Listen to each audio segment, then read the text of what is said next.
Good morning. My name's Dorsey Atkins. I'm the pastor here. I'm glad you're here today. And hey, you're in the middle of a message series that we're doing on Winnie the Pooh, if you get that. And I don't know if you've come in or you've been at one part or another. We've already in the last several weeks we did. Let's see, who have we done already? We did Kanga and Roo. We've done Tigger and Eeyore. We've done Owl and Rabbit. And we've done Piglet. So today we're going to do, because people are emailing me about this, and I did not send out the notes from last week. I'm going to try to get those caught up. But today we're going to do Winnie the Pooh, okay? So here's the first disclaimer I'm going to say, because I've just preached this at the other campus. I use, instead of saying Winnie the Pooh, you understand what I'm saying? I will use the word Pooh. And obviously, I don't think about these things ahead of time, because I made a comment about Pooh being in your hand and Pooh, and you understand? So, and I know this congregation is going to tear me up on that, okay? They're going to be all kinds of giggling and going on, but in that older congregation, they didn't get it. But I've been around y'all, and y'all get it, so, okay? So you're going to need some pencils or ink pens or something to write notes if you've got those. If you don't have those, Bill or Chris Heigl will get you some back there. They got some ink pens in the back, or another volunteer. Hold your hand up and they'll bring you one. But so what you just seen is the new Christopher Robin movie that's just been come out. And this Christopher Robin movie is based on Christopher Robin growing up. And when Christopher Robin grows up, wait a minute, let me do this too. Sorry, my wife may be in here or not, but yeah, she is. I'm sorry, I'm not allowed to chew chewing gum and preach, okay? You understand? But it calms my nerves, and I'm not allowed to do that, so it's just, I just want to have a good day when I leave from this place, and I don't want to be in trouble for that. And not that she would get on to me or anything, just she is the first lady. Okay, so anyway, in this video, Christopher has lost his way. And he's grown up, and he sort of got caught up into things, and we'll talk about that next week with Christopher. But Winnie the Pooh has come to help rescue him. Winnie the Pooh has gone on a journey, if you will, to come and help Christopher find his way back. So they have met. And so Christopher Robin has Pooh in his hand, and there I said it again. He has Pooh in his arms. Christopher Robin has Winnie the Pooh in his arms, and he's walking down the street.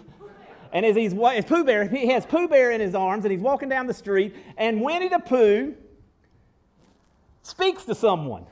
So it's like this, picture this Wall Street Journal type, downtown, not Wall Street Journal, but Wall Street atmosphere. They're all just busy, bustling and everything. And Winnie the Pooh is in his arms, and he's walking. And Pooh looks at the guy that's beside him and says, "Are you on a journey too?"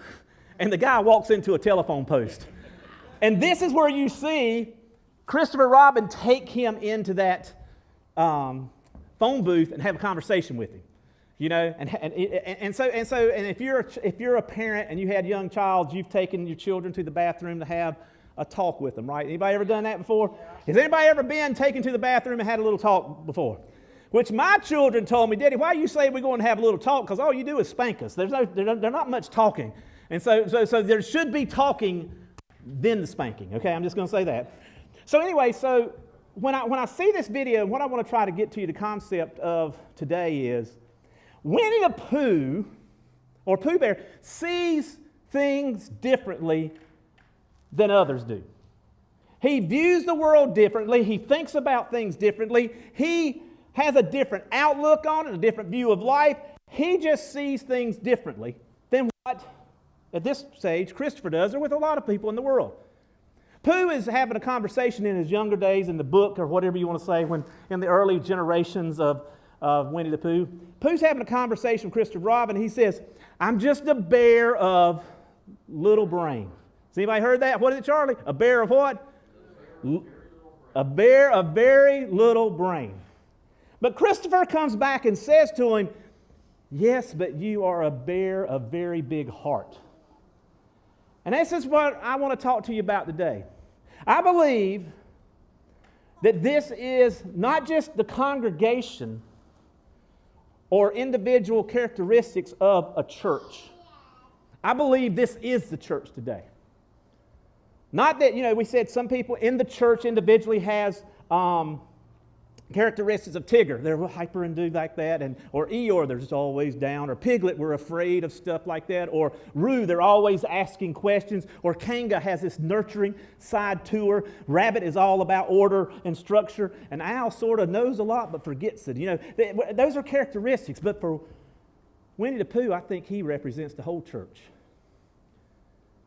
And let me tell you why I think that, because see, Winnie sees things different. And I'm talking about not just the church. Let me go a little bit step. I want to say Christians.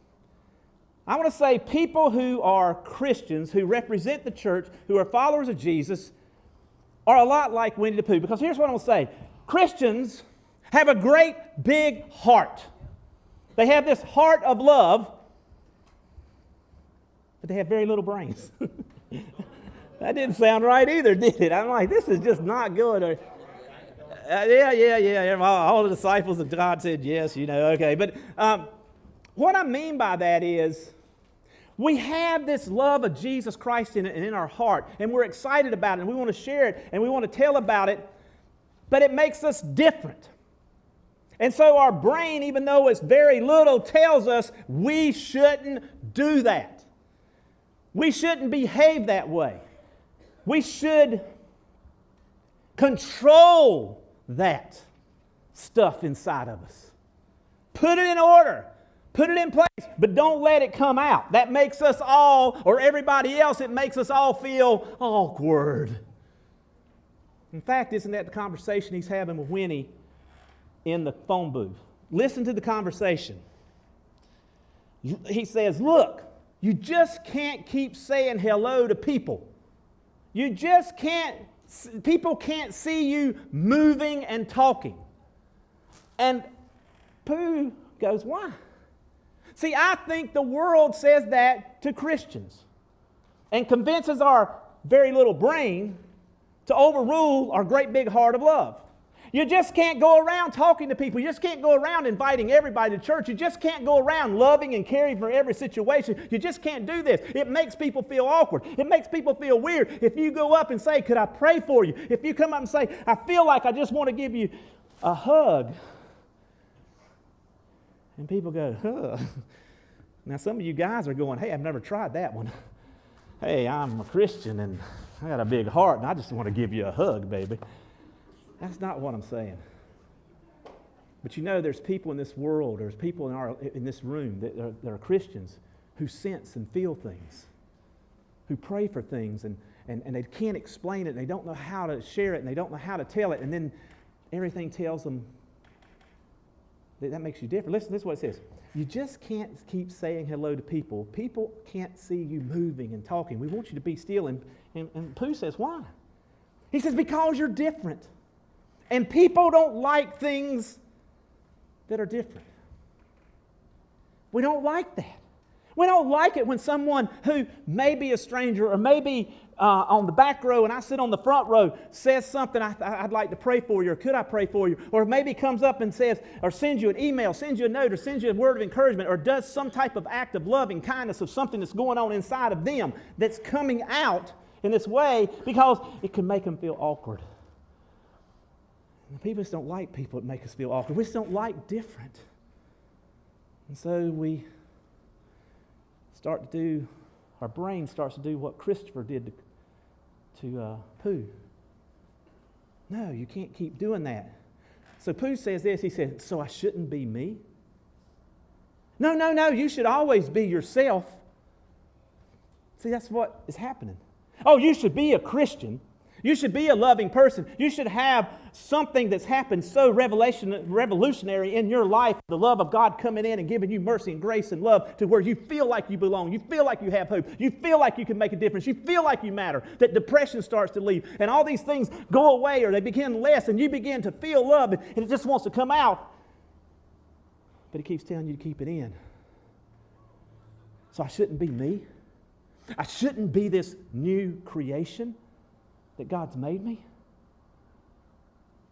And then He says, no, you should always be yourself. And then I'm going to tell you, this is where I feel. Oh, this is so confusing. But maybe it's the hunger. This is so confusing. I feel all of this inside of me. But maybe it's the hunger. You ever been confused about things like that? You ever been confused about, I feel this sensation. Maybe you recently gave your life to Christ. Maybe you just recently felt a move of God and you didn't know it was a move of God, and maybe you just come to church. Maybe you and your family are trying to do something different. Maybe you in a relationship with somebody else. Maybe you feel God moving in these ways, but you don't know that it's God, and it just feels different, and you don't know this, and it just gets confusing. So maybe it's the hunger. If you remember what he said, he's like, Pooh, you just ate. Oh, yes, I did. Maybe I didn't eat enough. And now you see why our society is where it's at now. Because how many of us eat as a reaction to stresses in our life? How many of us run to food or run to other things because of the tension that we're having in our life, because we feel we're supposed to do something, we feel so do? How many of us run to drugs, alcohol, sex, pornography? You can name the list. How many of us spend more than we have? How many of us live outside our means? How many of us, my wife and I call it retail therapy. We ain't going to pay for a psychologist or a psychiatrist or whoever them people are that do lab rat experiments on you, Emily. I know you're training for that. I know you just looked at me. You shock rats in a lab and try to see. I'm not saying that. We call it retail therapy. I'm not sure it costs me less than going to a professional, but I think I would better go to a professional. But my point is, we turn to everything because of this tension.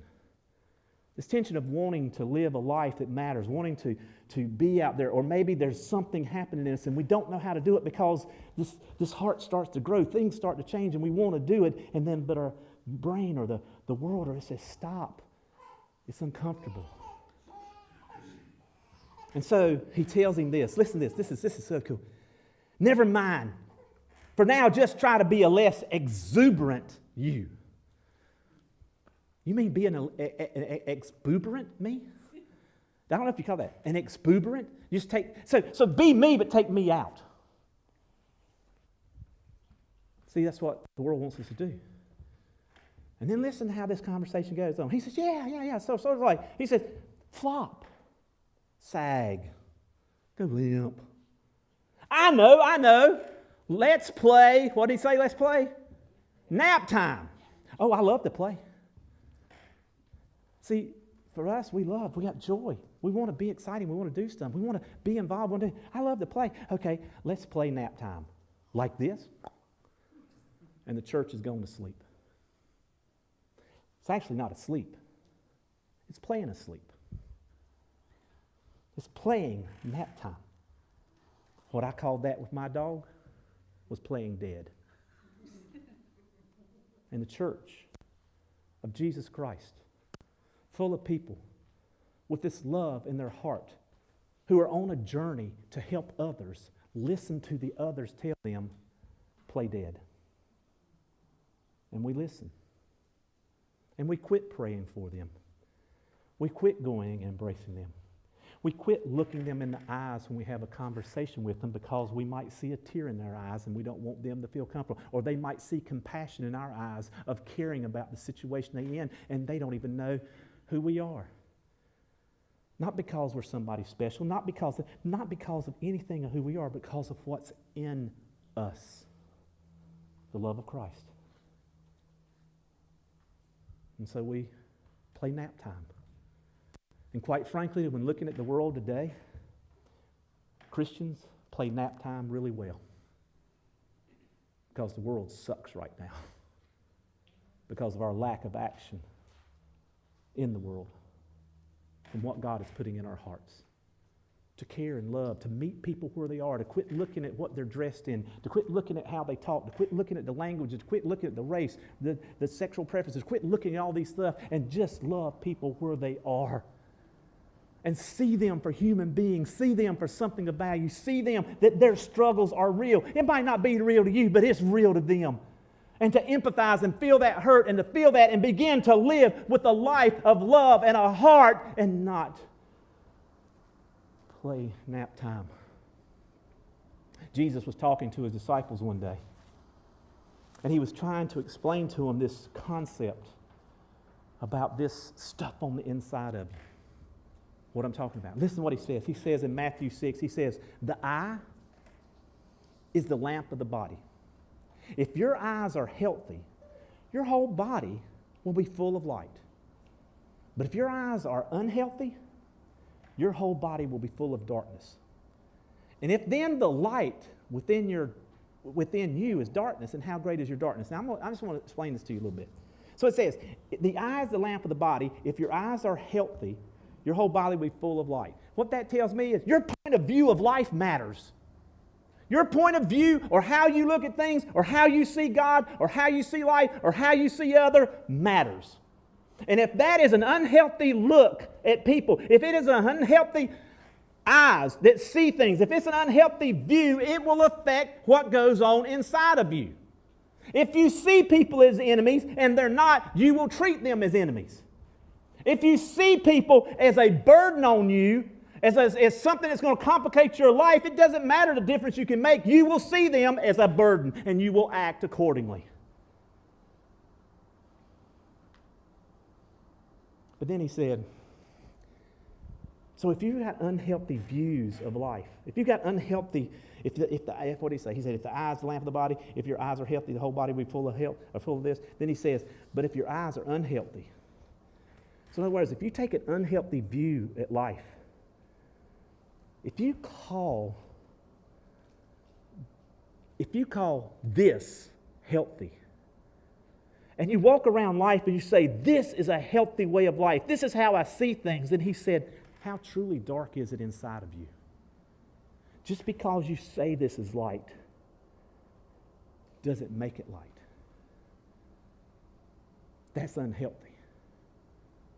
And he says, how dark is that? Now here's the thing for you guys that are in this room, if you're struggling with this. Here's the thing. First thing is, I'm going to give you some hope here. You know what I mean? You ain't got to create light. I just want to let that out there. You don't have to create light. It's out there. You don't have to create dark. It's the absence of light.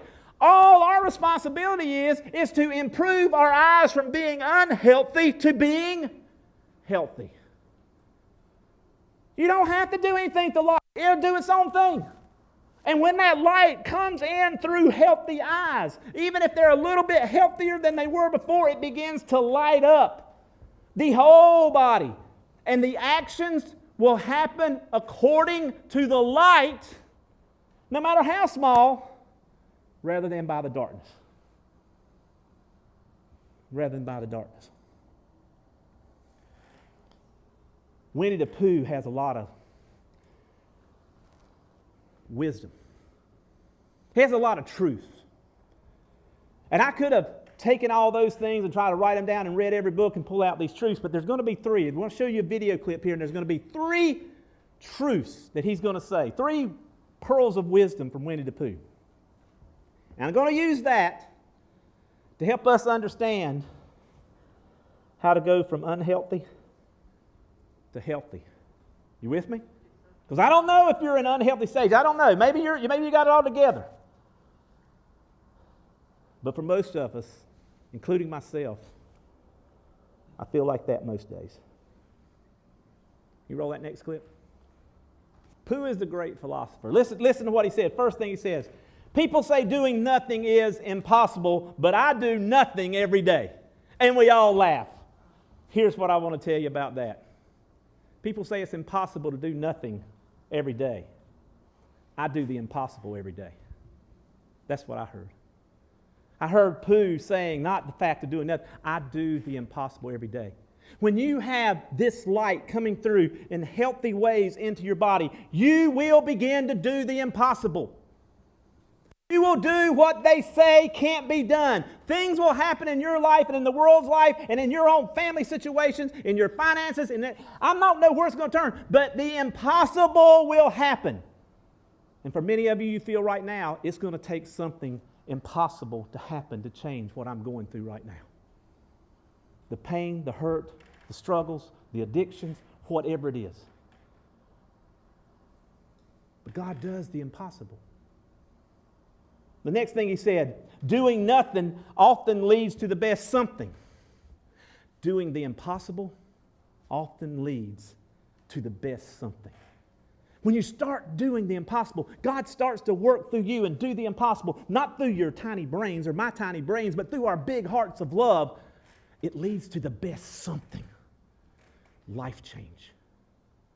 People changed, transformed, from hopeless to having hope, from lost to found, from not knowing where to go to finding a way and a place back home, to feeling alone to feeling belonging, to feeling isolation, from feeling isolation to feeling part of a family. When this part takes over and comes out, and we quit playing dead or playing nap time. And then he says this, and this is one of the things for us. He says, I always get to where I'm going by walking away from where I've been. It's so simple. I always get where I'm going by staying where I'm at. What? That makes no sense.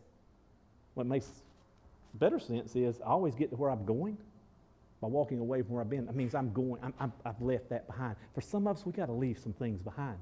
We got to leave some attitudes, some unhealthy view of things, leave some things to the side of this awkwardness that we worry about. So here's your first fill in the blank. And it comes from this scripture in Matthew 19. So write this down, okay? Some of you are here saying, I'm not writing this down, okay? I'm telling you, you won't remember this if you don't write it down. Unless I drive it in here and drill it here. So I'm going to drive it in and drill it in. Jason, I'm going to do a workout with him right now. I'm going to get it to him. First off, he says this. In the same book that he's talking about, Matthew, he says, Jesus says to his disciples, who he's teaching this stuff earlier about the eyes and all. Jesus looked at them, this right there. Jesus looked at them, not like this, but with love.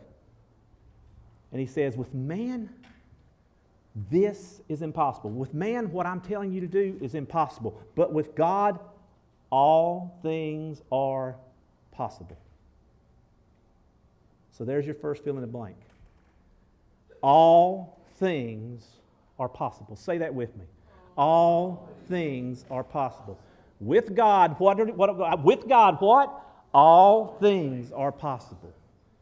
When you start taking that view of things, all things are possible. This is not the end.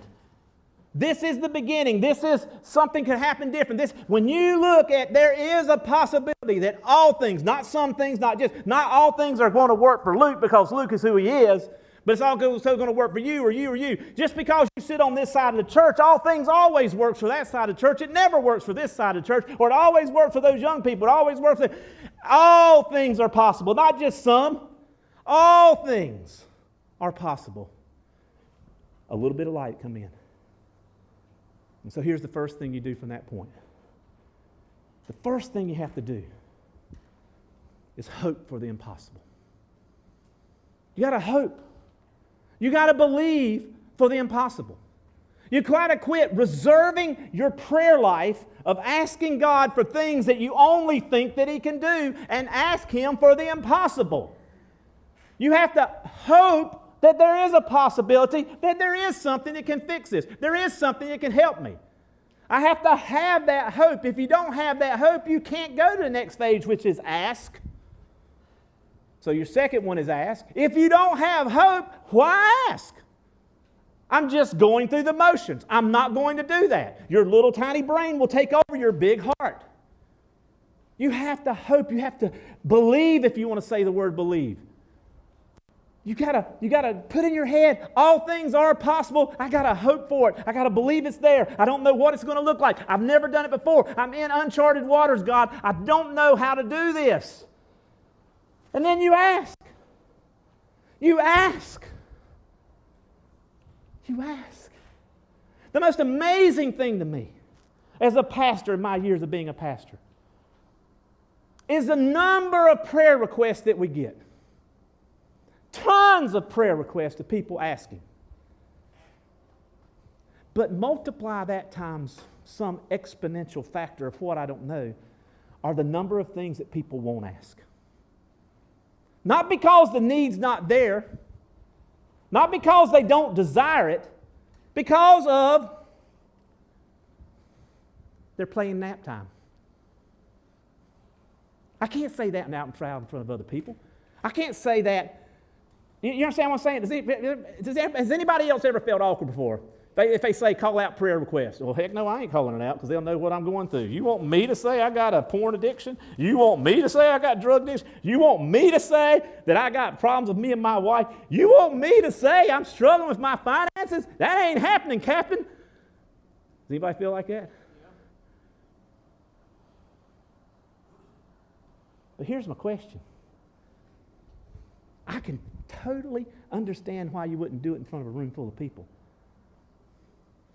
Why aren't you asking for it in your prayer closet? Why aren't you asking for it in your silent prayers where no one but God and you hears those prayers? There is no embarrassment.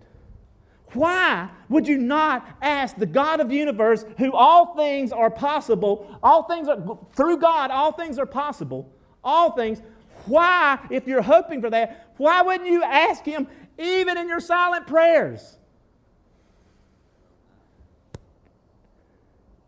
Because unhealthy eyes.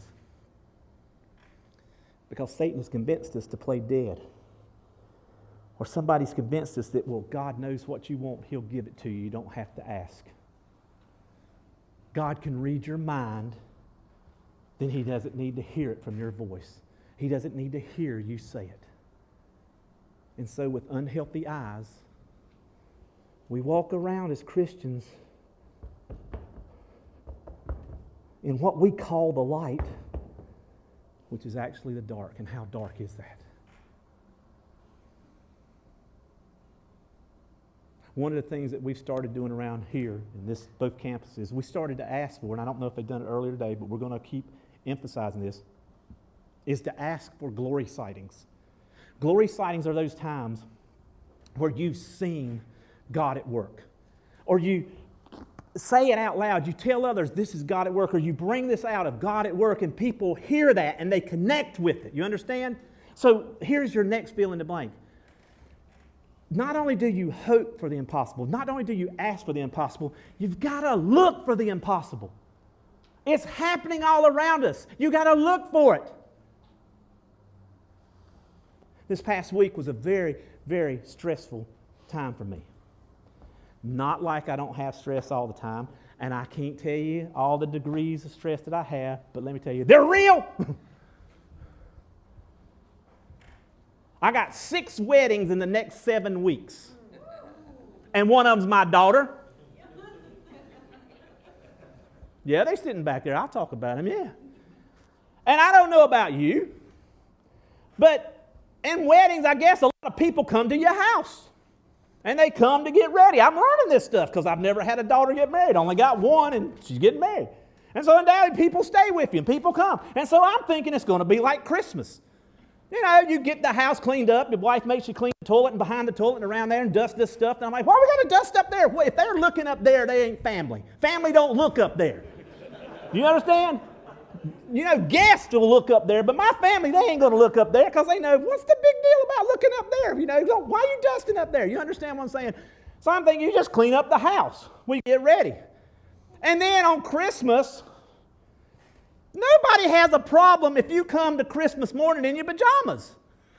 Do you understand what I'm saying? But undoubtedly a wedding's different. You don't only have family there you got to clean for, them suckers are going to dress up. And they're going to look nice. And it's not going to take 1 hour, 2 hours, 3 hours. Dad, you got to cook breakfast for all the girls. You know, there's a girls' team and there's a guys' team. You know, the guys' team is who stands on this side and the girls' team is who stands on this side. I'm like, okay, well, you know, like 7 o'clock.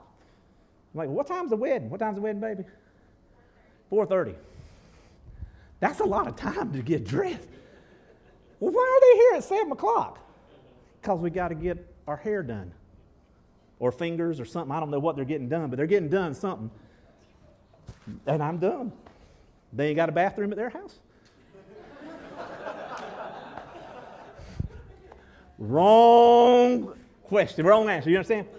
So there's this type of stress. There's other kind of stress, and somewhere thrown in there is a 36th or 35th or 36th or 37th, 82. What year? 36-year anniversary in there too for me and my wife.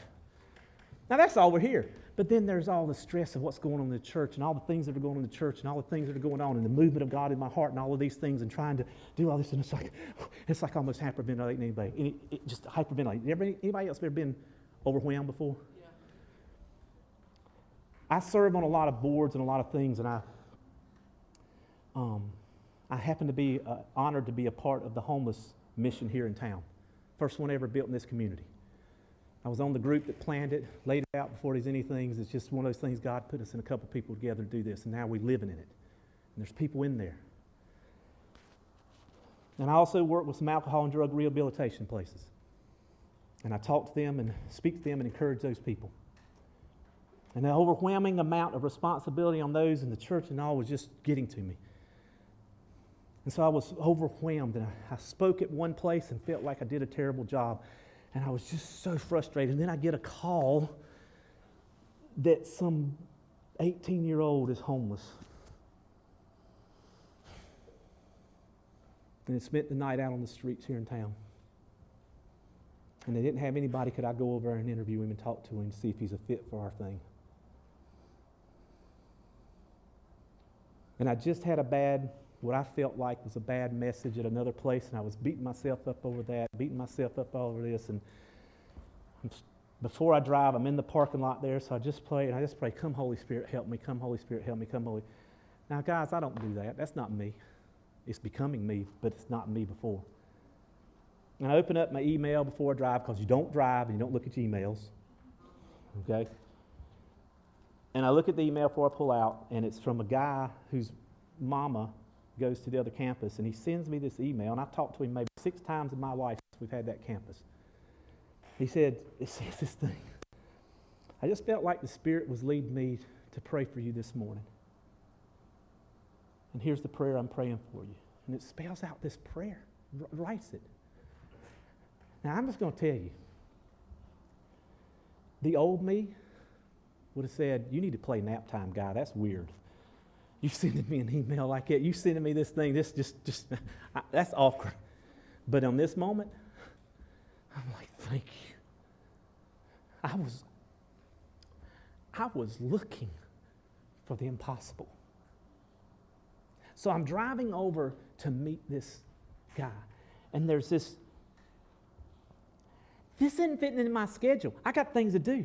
I'm going to be late, and my trainer's here. I told him I'm coming early to work out today. And I was 3 hours late. He's like, glad I didn't wait on you, you know. So my point is that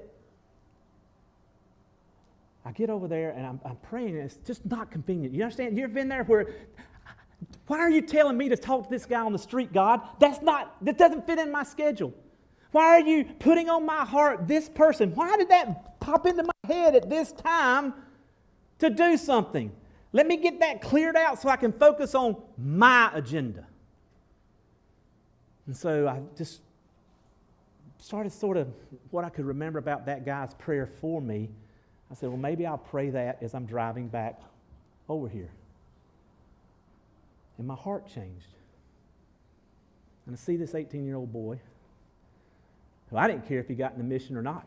I'm just like, let's get in and get out of here. Let's get this done. You can't pass a drug test, you out of here. When did you last smoke drug? When did you last do drug? You out of here. We don't do that. We can't do that here. You know what? You understand what I'm saying? Because I know. And my heart changed on that drive over. We brought that boy in, and I started talking to him. And as I talked to him, I started sharing. And a coach, because I used to coach, and I connected with him on a coaching level. And this guy has seen so much evil in this world that before he was 6 years old, he was diagnosed with post-traumatic stress disorder from seeing his sister beaten almost to death by his mom and daddy. And the children have been taken away. And it's bad when they got to take you. You understand what I'm saying? He's on medication, he's on these other things, and he just, so it's this person was a drug dealer at one time in Savannah. in high school, the biggest one they had. He said, in his words, the biggest one they had. Every person, family, grandparents, just it had cut him off. Can't help him. And we talked. And I felt it. I felt a love. And I saw a match to where we could make a difference. And so as I talked to him, I said, well, you got to go get your drug test. And he had somebody in his family that I could call. And I said, we don't do intakes until Monday. We can get a team lined up. But if you pass the police background check, we'll go from there, yada, yada, yada. And so I called, well, my uncle, this person in his life wouldn't probably get him. I said, I'll give him a call. And I prayed, and I prayed, and I prayed, and I prayed. Because, this other guy's praying for me. If he's praying for me, maybe I need to do that for somebody else. And so I do this. Bottom line is that in the moment, within 4 or 5 hours, this guy's connected for a mission. He'll be interviewed on Monday. And there's a high probability chance that he gets in there. There's a high probability chance that we're about to take a former drug dealer off the street. We're about to give somebody hope who had no hope. We're about to change somebody's life who could go back and inspire his brothers and sisters who still trying to live a life.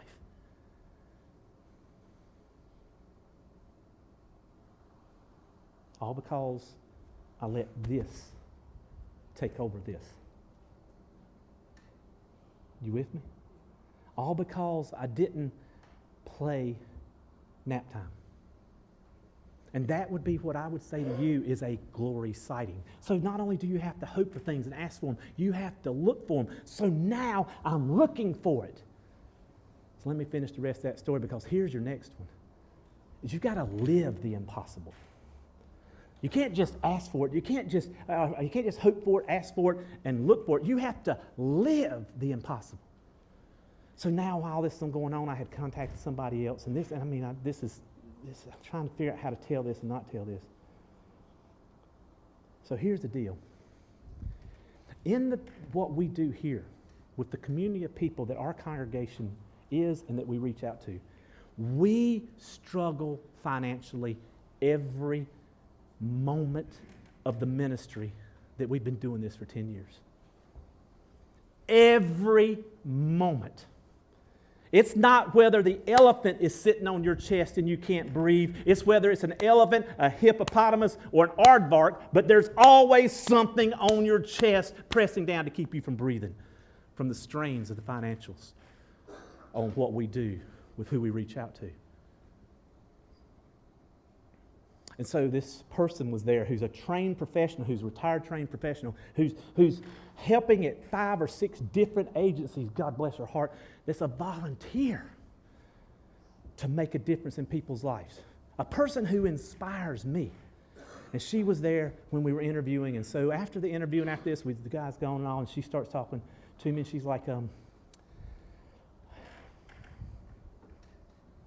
what church do you go to? And I started describing the church. And let me tell you, here's what happened. I'm just going to tell you this. I was in that moment where my brain shut off. And I just spoke from here. You with me? I forgot I was supposed to be playing dead.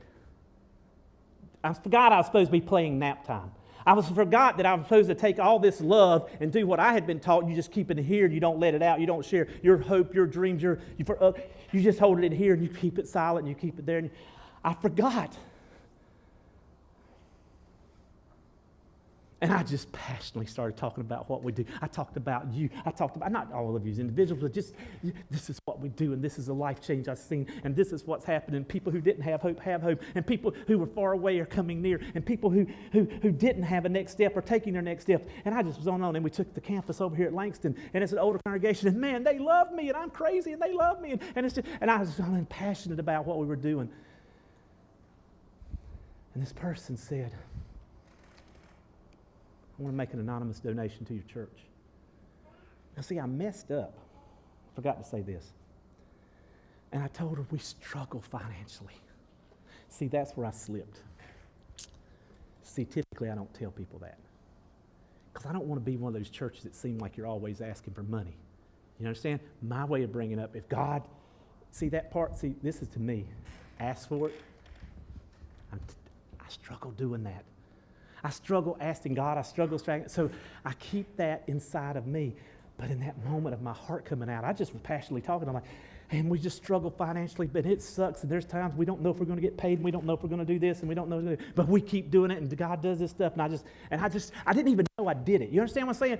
And you'll obviously know when I talk and I get to going, I could say a whole lot and not remember what I said. And I got all the way over talking about this. And then, do you mind if I make an anonymous donation? And I'm like, and again, this hadn't turned on yet. You understand? I'm like, I don't know that I've ever turned down a donation, anonymous or not. I take them all. I've never turned down it. No, we can't take your money. No. And then I realized, oh, she's pulling a checkbook out. Oh, I'm so sorry, ma'am. No, you don't have to give. And then, God, forgive me. I began to apologize. To apologize. I'm so sorry, ma'am. I wasn't saying that to get you to give to us. I wasn't doing that for that reason. I didn't. And thank God she didn't listen.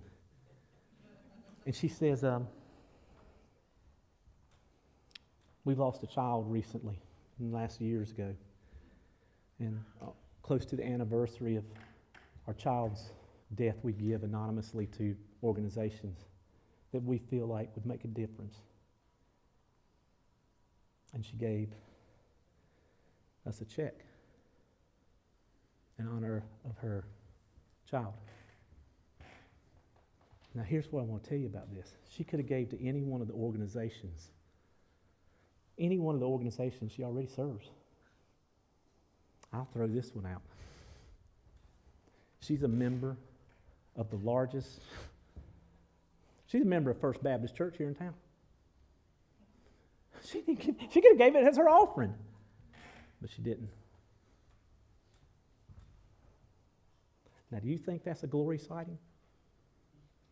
Do you think that's God working in a way from all I'm have to do is be obedient to not just believe all things are possible, not just hope for the impossible, not just ask for the impossible, not just look for the impossible, but frickin' live the impossible. See, that's what we need from you. That's what God needs from you. To begin to, first of all, believe it could be, God could do this with me. And I may be afraid to call out a prayer concern in a room. But you know what? I'm going to ask in my private life. But one day I may be able to call one out. When we ask to say, what's the glory sighting? I'm going to stand up. I'm going to tell somebody. I'm going to write it on my note card. I'm going to let somebody know what God is doing in my life because it may inspire somebody else to do the same. That's why I follow Jesus Christ. That's why the Winnie the Poohs of the world, they're in line behind Jesus Christ. Need to stop playing nap. And need to start being who you are.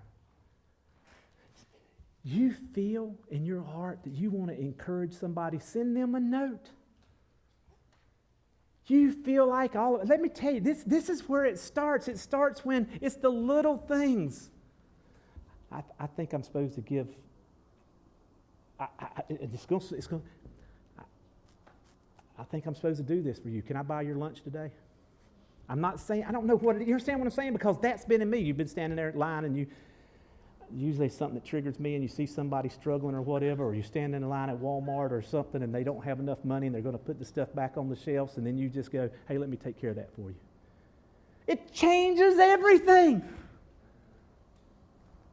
And here's what I want you to know. It doesn't just change them. It'll change you. And you don't have to be less exuberant. You can be what God's calling you to be now. And we can transform this world. So through God, all things are possible. Through God, what? First thing we have to do is what? Hope for the impossible. Then what do? Ask for the impossible. Then what do? For the impossible. And then what do? Live for the impossible.